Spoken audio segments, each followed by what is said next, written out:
Hey everyone, and welcome to this episode of the Mic'd Podcast. I'm Mike, a hairdresser of over 20 years.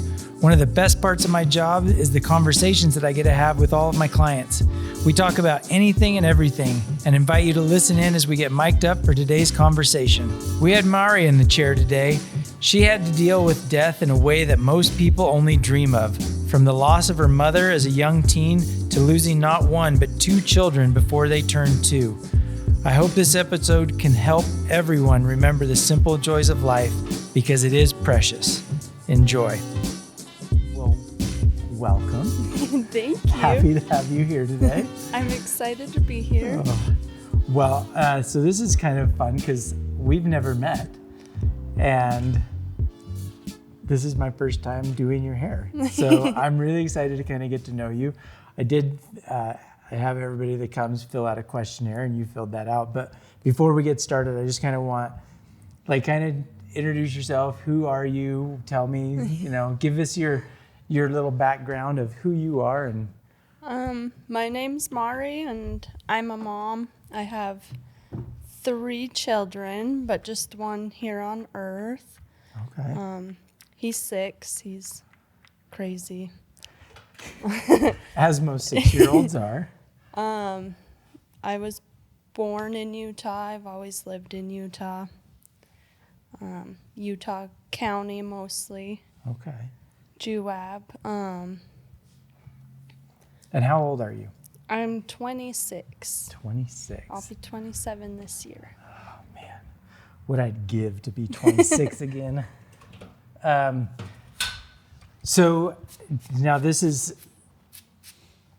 kind of, so I like that you say you have 3 kids, but only 1 here on Earth. So in the questionnaire, I usually give everybody a questionnaire, and the one thing that you said you felt really comfortable kind of talking about was death. And I'm assuming because of having 3 kids but only 2. Yeah. Tell me, I want to know that story. How long ago was this? What? So, my first, loss, big loss was actually my mom. And I was 15 years old. So my parents got divorced when I was in 3rd grade. And I lived with my mom most of the time up until I was about 14, and then she decided she was moving to Arizona, and I didn't really want to move away from my dad and my stepmom and my siblings. So wait, hold on. So when they got divorced, did they both stayed here, or you were moving, or one wanted to move? So when they got divorced, they were both still in Utah, but I was with my mom most of the time. The weekends I was with my dad. So I was super close with my mom. It was just me and her for years, and then she met a guy in Arizona, and so she gave me the choice to either move to Arizona with her or I could stay with my dad. And my dad and stepmom were both fully on board with me moving in full time while she was in Arizona. Now, were you an only child? Or did you have siblings at this time? I have siblings I have 1 sibling on my mom's side, so a half sister. Okay. And then I have 4 siblings on my dad's side. They're half brothers and sisters. Okay. And now I have 3 stepbrothers and sisters as well. Oh, so lots of people. Yeah. So when my mom moved to Arizona, I moved in with my dad and stepmom, and she had been living there for about a year. It was about a year, and I hadn't seen her for that year because it's just such a long drive. It's I want to say it's a 12-hour drive. Oh, yeah. She was down in Yuma, so it's pretty far down there. And was she working? Was she she'd met the guy online? So she met him. She worked with his daughter, actually, and she introduced them. Okay. And we actually got really close to his daughter. I was really close with her kids and her, so she decided when she moved down there that that's where she wanted to be. So the first year I didn't see her, and I actually didn't see her from the time she moved there to the time she had passed away. But previous to when she moved, obviously after your parents got divorced, you spent more time with her. Would you say that you had a closer relationship with your mother? Yeah, at that time I definitely did. My sister was older, so she didn't live in the house with me and my mom. So it was just me and her, and I got like super attached. So it was kind of surprising when I decided to stay in Utah and not move, just because I was so close to her. Yeah. So the first year, we talked like on the phone every night. We texted a lot. But we had plans for me to go down there that summer for like the whole summer. And it was in March when she had passed away. And so how did she pass away? Like, obviously it wasn't expected. It wasn't something No. that, did it come as a shock? Was it? So it was a big shock because it was actually suicide.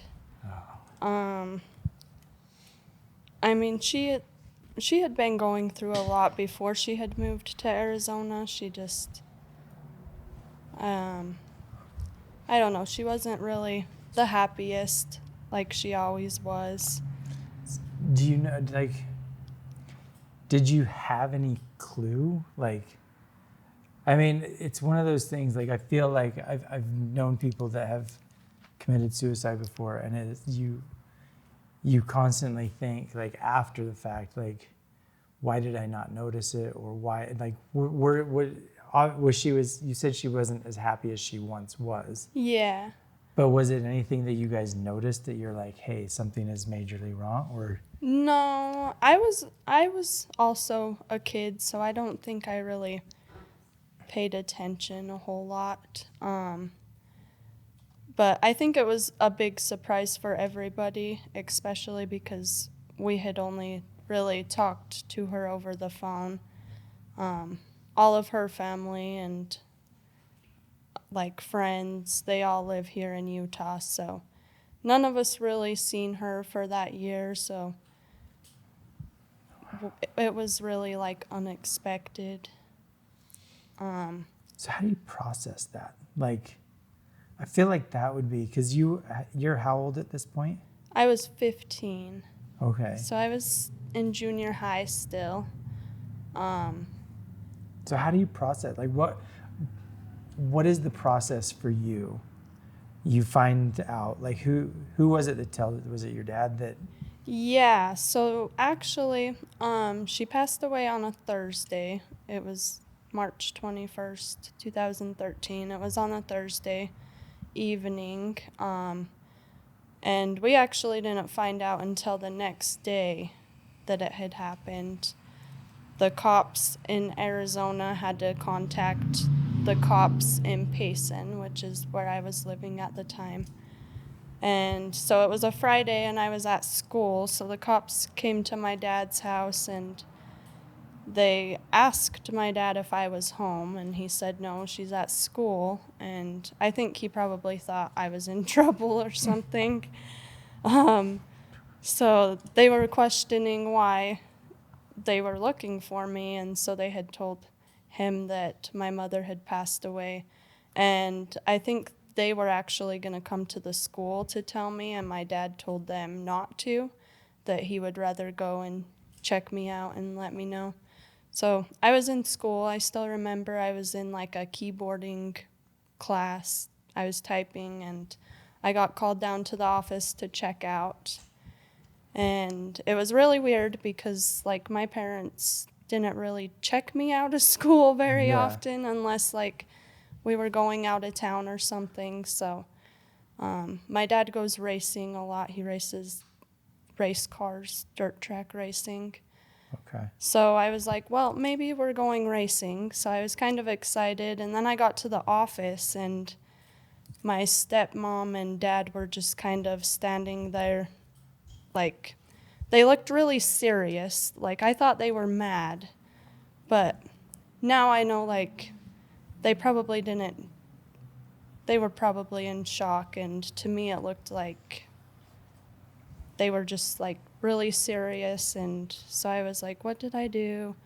And even the secretary, she was just, like, had no words, kind of just stared at me too. So I was like, where are we going? Are we going racing? And they both, like, shook their head. And I was like, okay, well, okay. So nothing was, like, said at the school. We walked out to the car and got in the car. And I was just like, so what's going on? Where are we going? And my stepmom and dad both, like, started crying, and they turned around and, like, just said, well, your mom passed away, so we need to go to your grandmother's house and let her know. So they were the only ones that had been informed. And my sister, on my mom's side, the cops kind of told us that they would call her and let her know. And so I figured that she had already known. So I called her because she's kind of the one that I wanted to talk to, just to make sure she was okay. Yeah. She doesn't, I don't know, she doesn't have any other, like, parent figures really, so. Nobody that she's really close with, or nobody Yeah, she was super close to my mom, so I knew it would be, like, super hard for her. God, my heart just breaks for it, because losing a mother. Yeah, so I had called her, and she answered the phone. She's like, oh, hey, what you doing? And I was like, oh, she definitely does not know. And so I had to tell her over the phone.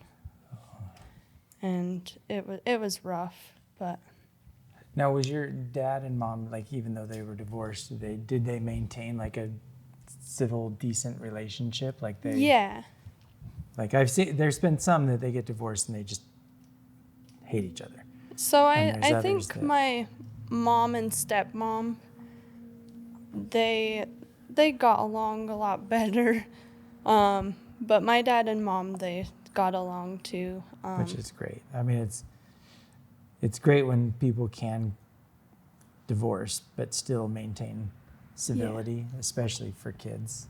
Yeah. And in this instance, having, a parent that cares Yeah. versus one that didn't, I think. Did you find that helpful, I'm assuming? I hope so. Yeah. Yeah. So my dad and stepmom, they were both, like, they were so supportive when it happened. They were there with me at the funeral.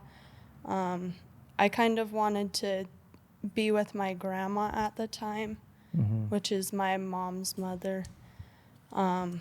So they let me stay there for a couple weeks, and they checked on me every day. But they were great. Like, I think I blocked it out mostly, so I didn't really have a whole lot of emotions.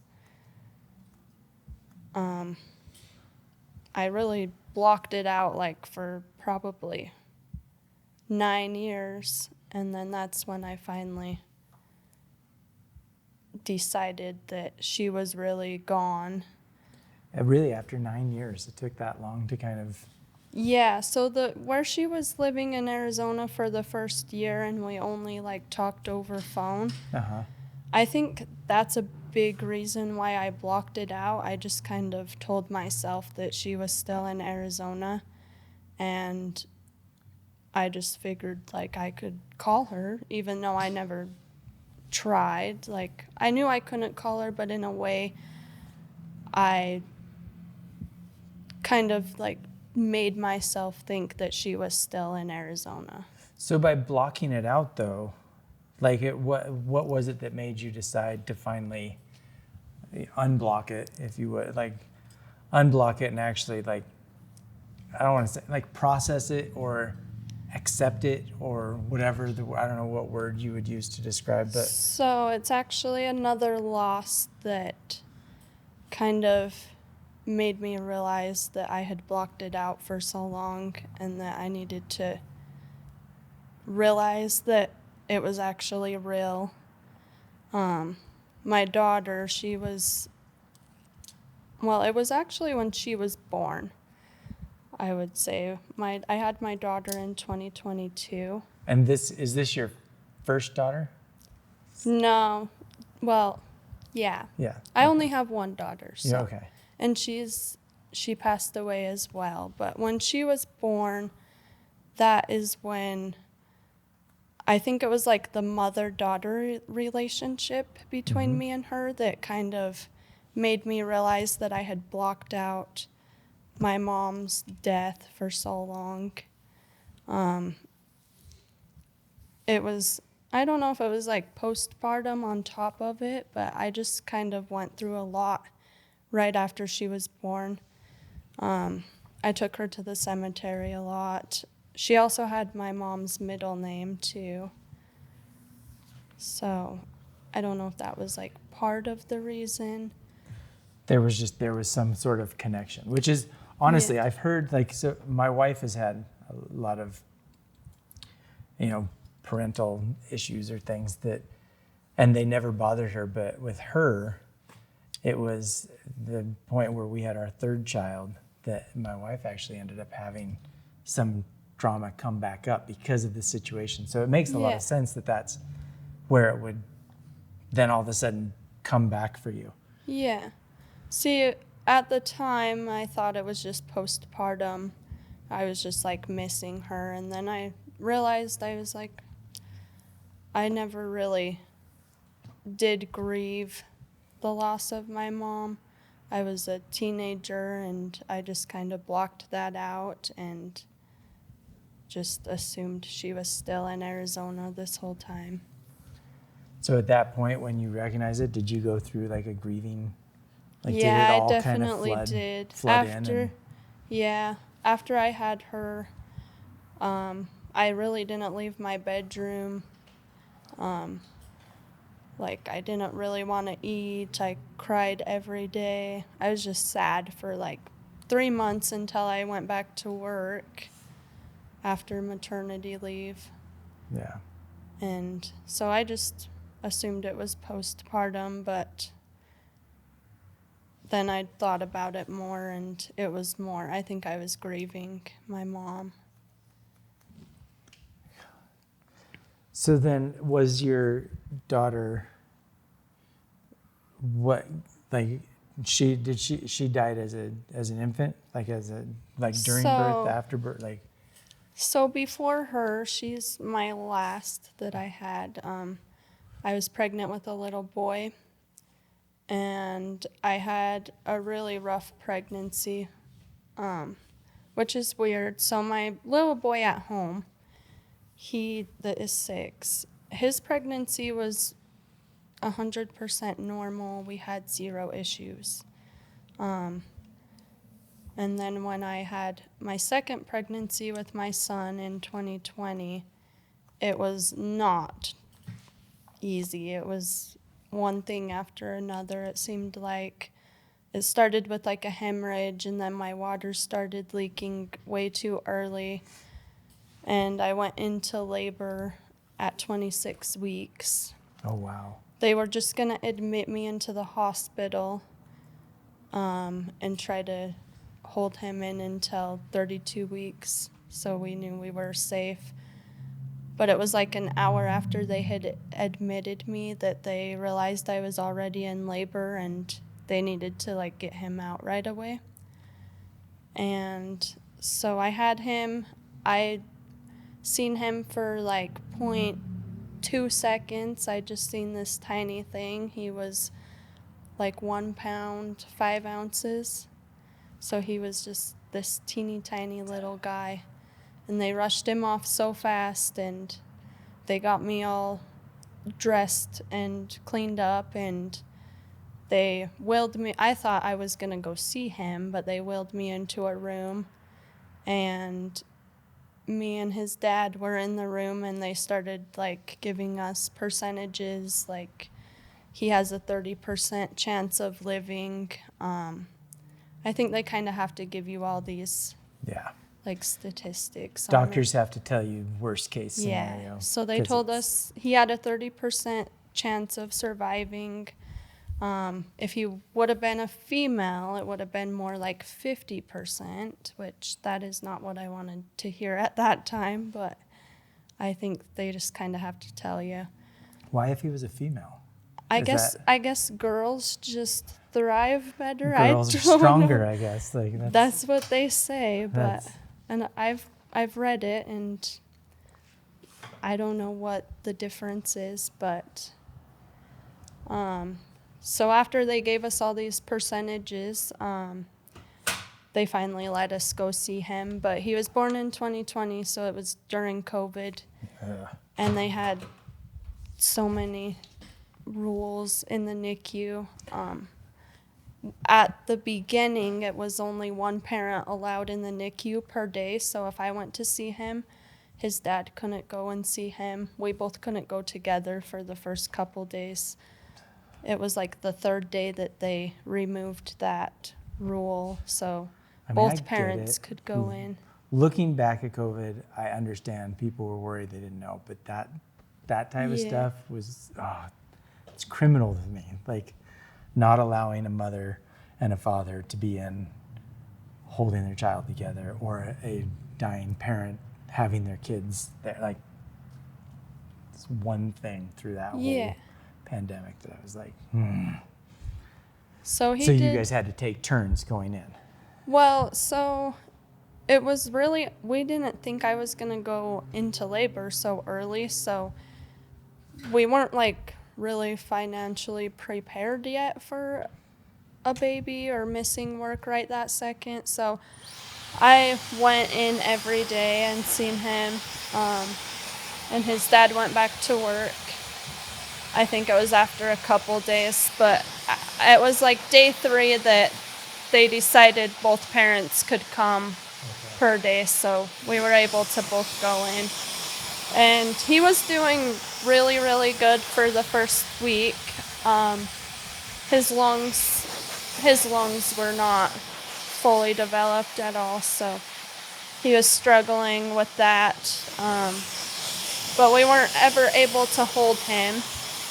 Never? No. Not until after he had passed away. But I would go sit there most of the day. I could like hold his hand, but that was about it. I think I only seen him open his eyes one time. And there was a nurse, it was our nurse. She had been there for a long time. She was awesome. She told me that the first week is like a honeymoon stage for the babies. They seem to be doing awesome. She said, give it till next week and we'll know how he's really doing. And I thought that was kind of weird. I was like, why would they be fine for the first week and then have all the issues come up after that? But that's exactly what happened. Did she ever explain why that is? No, she might have, but it's kind of a blur to me. It was so much in 1 week. I was like trying to learn about everything that was going on with him. So I don't remember everything that they had told us. But the first 7 days he did pretty good. He did have some issues, but they said that he was doing really good for how early he was and how small he was. And then day 8 came and I got there early in the morning. And I had planned on only being there like a couple hours and then going home to my son. And I ended up being there the whole day because it was like one thing after another. There was so many nurses and doctors at his bedside like all day. They were calling like doctors in other states asking questions, and they were adjusting his machines like crazy. And so they told me that they wanted us to stay the night at the hospital that night, just down the hallway from where he is. And so I called his dad and told him that he needed to leave work and come and stay at the hospital. And he got there, and we were both hungry, so we actually went and got food from the cafeteria and came back up, and we sat down to eat, and that's when the nurses came running in and told us that we needed to come and say our goodbyes. And so that was hard. That was the first time we both got to hold him, but it was hard because it was after his lungs just gave up, and we got to spend the night in a room with him, and we took pictures and did molds. And they told us that we could bring in 2 other family members to say their goodbyes, but we couldn't pick between his side and my side. We didn't know how to pick just 2 people. And we could have went home and grabbed my son at home, but we didn't want to confuse him, and it was just a lot at once. So we just spent our time with him, and then we ended up going home, and we didn't know how to tell anybody because we didn't know how to say those words. So we didn't say anything that night. We grabbed our son, and we had him in the bed with us, and we just cuddled him. And that's one of those things. I don't think when somebody does lose a child like that, where it's, not a full-term pregnancy, you get people that when they find out that you're pregnant, it's a constant. Like you could run into people years later that maybe didn't see you that will ask, and it will continually bring that moment up. And then, so the next morning we woke up so we could go find a mortuary and get that all arranged. And I mean, we had family at the house, and they knew that we were staying the night at the hospital because things weren't going too well that day. And so I think they knew just by us being home after we said we were staying in the hospital. I think they knew that something had happened, and we kind of just said, well, we have to go to the mortuary because that was the easiest way to tell anyone what had happened. Hey everyone, Mike here. I just wanted to interrupt this episode and say thank you for listening. And please remember to subscribe to our channel and follow us on social media. We need your support to keep these episodes coming, so spread the word. And now back to the conversation. And so we ended up getting him cremated, and my son at home was 3 at the time. So we tried explaining to him what had happened, but he definitely didn't understand at the time. Yeah. And so we had like a celebration of life. And so then how long after that, because that is one of those experiences that I feel like I don't even know like if I would be able to try again to have another child. So I was terrified, like absolutely terrified, and I'm pretty sure I said I was never getting pregnant ever again.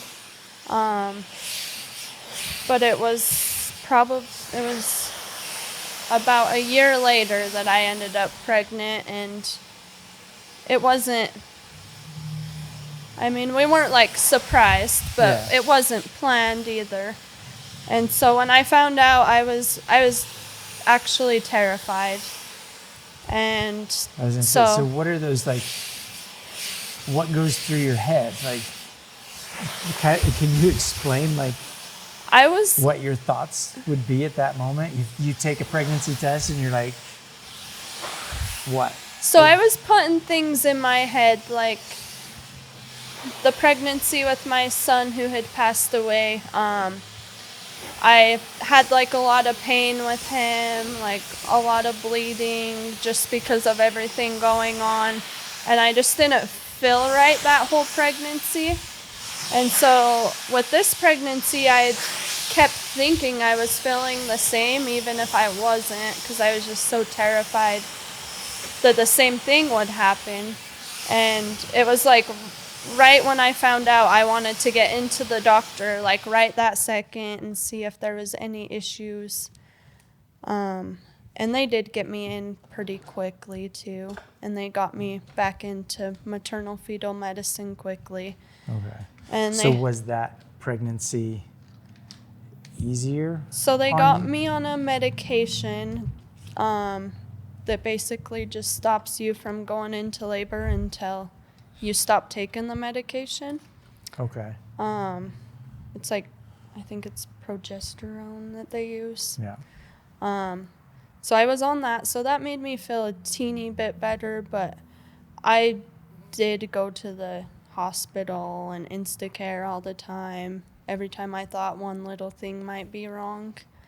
And at first, I think everything looked fine, and then after we found out the gender, after we found out it was a girl, and the maternal fetal medicine started doing more ultrasounds, they realized that my placenta, they didn't know what was wrong with it, because it was different, like, from anything that they really have ever seen. Different how? Like shaped differently? Like yeah, so it was shaped differently. When I had her, they found out that I had 2 lobes, and somehow her cord wasn't attached to either lobe, so they have no idea how she got any nutrition, but she grew through the pregnancy, so somehow she got some nutrition.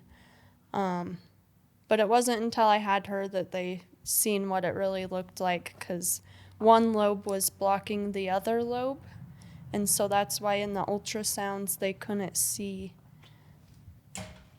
where her cord was attached. So that's why they were so worried, was because they weren't sure exactly the locations of where the cord was attached to her or the placenta. Is that common? Is that a common thing to have happen? Like, I don't think so. I've heard stories of like, I don't know. It's different where it had 2 lobes. Like, I've heard stories like of people being pregnant with twins and they lose one. mm-hmm. And so that's why they have 2 lobes, but they weren't the correct size either. And so they said that it wasn't twins. It just somehow the placenta was just developed that way. Yeah. Just like when I had her, they were sending pictures to other doctors, like asking if it was okay to take pictures. Like, they were so surprised what it looked like. So when you find this stuff out, do you have just a flood of... Yeah, I cried a lot. I had, yeah. And then with all your hormones, it was even worse, I feel like. It wasn't until I got to like 30 weeks that I was like, okay, she's a girl. So she has a higher percentage. You're like, thank you, nurse, earlier for telling me that girls are stronger, because that's awesome. And so I was like, I made it past 26 weeks. We're doing good. And I did make it to 35 weeks with her. Her heart rate started dropping, so they decided that I needed to go into labor and have her. And she was healthy as could be. She didn't need any NICU time. That's great. She was a lot bigger than her brother was. She was 5 pounds, 12 ounces. So that was awesome. It was like a big relief.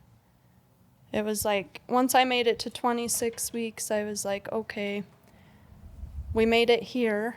And then like 28 weeks, I was like, okay, we made it a little further. And then after 32 weeks, I felt a lot more comfortable about it. And then after she was born, I was still terrified. Yeah. Well, that's what past traumas will do. There's this fear that everything's going to be the same as what it was. Yeah. And it was so crazy. She was happy from the moment she was born. Like, I'm pretty sure she was smiling, like, at 2 days old. Yeah. And so when I had her, it was just a big relief. It kind of helped with losing my son. And actually, 2 days before she was born, we had a really close family friend that passed away. And then the day before she was born, I had a cousin that also passed away. Oh my gosh. And so her first week of life, she had to attend 2 funerals with me, which was hard because I didn't want to take her out yet because I was just so terrified of everything with her. But I didn't want to miss the funerals either, so I took her and just kept her away from everybody. I didn't want anyone touching her when she was so small. And yeah, she was just happy baby, So healthy you did. baby. You got to take her home. Yeah. We went home the day after I had her, so she didn't need anything. So we got home and she did great. She was like jaundice, so she had the lights, but that was the only issue we ever had. And we made it to her first birthday, and that was like a big relief too. I'm like, she's 1, I still have my baby here. And then it was almost a month after her first birthday that she passed away. So what happened? Like how? So we went to bed that night. We went back to sleep around like 1 a.m. I put her to sleep, and for some reason she liked to wake up at 4 a.m. to have a bottle. And it was 4 a.m. and she hadn't woke up, so I went and grabbed her, and it was in the dark, but the second I picked her up, I was like, something isn't right. So I started yelling. I was like, Bubba, Bubba, call 911. And he turned the light on and started calling 911. And then I could tell that she definitely was not okay, and I had to do CPR on the phone with the EMT. I was like, I couldn't count to 30 at the time, so she had to help me count to 30. I didn't know what I was doing, and it felt like it took a lifetime for the ambulance to get there, but they were so fast. But it felt like a lifetime, and I felt like I didn't know what I was doing. I've taken like training on CPR and first aid, but in that moment I had no idea what I was doing. And so the EMTs showed up, and they took her by ambulance to the hospital. We actually made it to the hospital before they did, and they tried to bring her back for like over an hour. Do they know what caused it? Like what? So we didn't know at the time. They told us SIDS, which was hard to hear because I feel like SIDS is an answer, but it's not an answer. Yeah. And we had so many people like questioning us, like, are you sure like this didn't happen or this? And we're like, no, she was just fine. She was giggling all night the night before. She didn't cry at all. So we were confused, and we had to wait for the autopsy. So we went with SIDS until we got that back. About a month later, we found out that she had rotavirus A infection. What is that? So rotavirus is just like all the other viruses. Babies actually get the immunization at like 2 months, 4 months, or 6 months. I think they get 2 doses. Okay. Around that time. But most kids just fight it off just like any other virus. But I think she had it for over a month in her system. Because we had taken her to the hospital a month prior because we thought she had the flu, and they said, oh, it's a virus. It will just have to run its course, which is usually what happens with rotavirus. So it had attacked her intestines because her body couldn't fight it off. And so the medical examiner thinks that she had some kind of immune deficiency. And we're actually still waiting on test results to find out if she had something like genetic or something with her chromosomes. I was going to say, is this like a genetic thing, like something that runs in a family? Is it just sheer coincidence? Like just luck of the draw? Yeah, we have no idea yet. There's nothing like that we really know of that would make sense. So we're just kind of waiting for the testing to come back, and hopefully that's more answers. Because at this point, it's like... Now, at any point, are you... Because I feel like hearing your... Like, I would literally be cursing God at this point and being like, what... Why are you why is all this stuff, like, do you question, like, why do you have to go through all of it? Like, I was actually so mad, like, after Chloe passed away.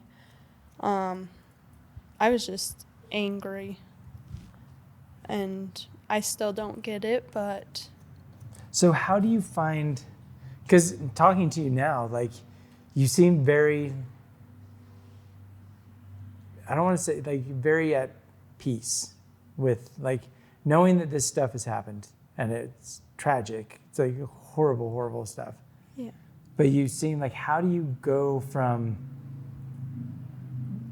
again, my thought would be, I would be like just so angry and so upset. You know, how do you get to where how you are right now? Like, because this is... Well, it's still hard. I cry about every day. I mean, I'll see like a butterfly or see a little girl or something, and I'll break down.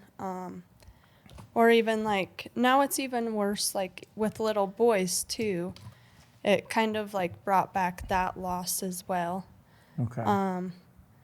But we kind of celebrate her a lot.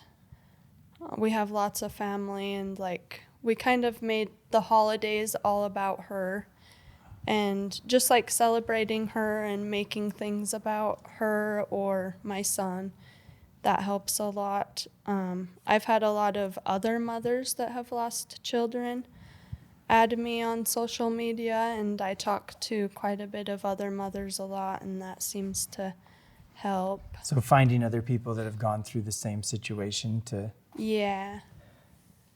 Okay. And it's actually, I enjoy going to the cemetery. I have a lot of mothers that tell me that the cemetery just isn't like their place, like, for peace, really. Just because they believe that their baby is with them wherever they're at. And I believe that too, but there's like something about the cemetery where my daughter, so she's at the same cemetery as my mom, but they're on opposite sides. Okay.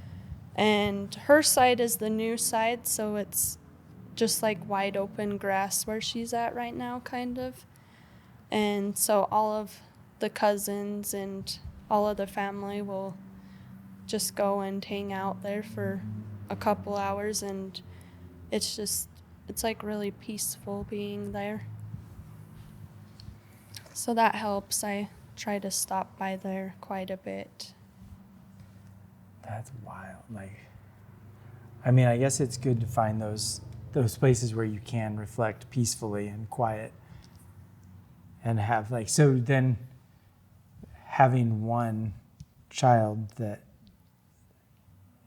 is alive, that survived, like, obviously you've got to be like hugging that one all the time, finding the preciousness of that one. Yeah. Even though all three are precious, it's just this one you can. So for like probably 5 months after I lost Chloe, I literally woke him up every 30 minutes of the night.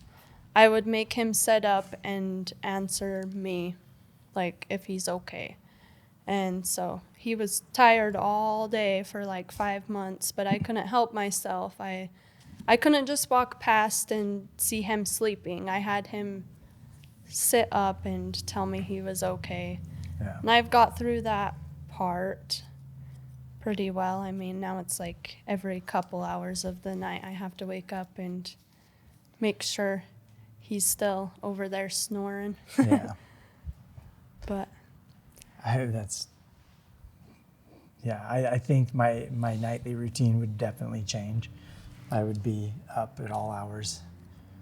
yeah, now he's like asking so many questions because he's old enough to kind of understand, but not everything makes sense to him. Yeah. And so some of his questions are super hard to answer or super hard to like answer for a child to where it will make sense. So in the groups that you get together now with other parents that have gone through the same thing, like,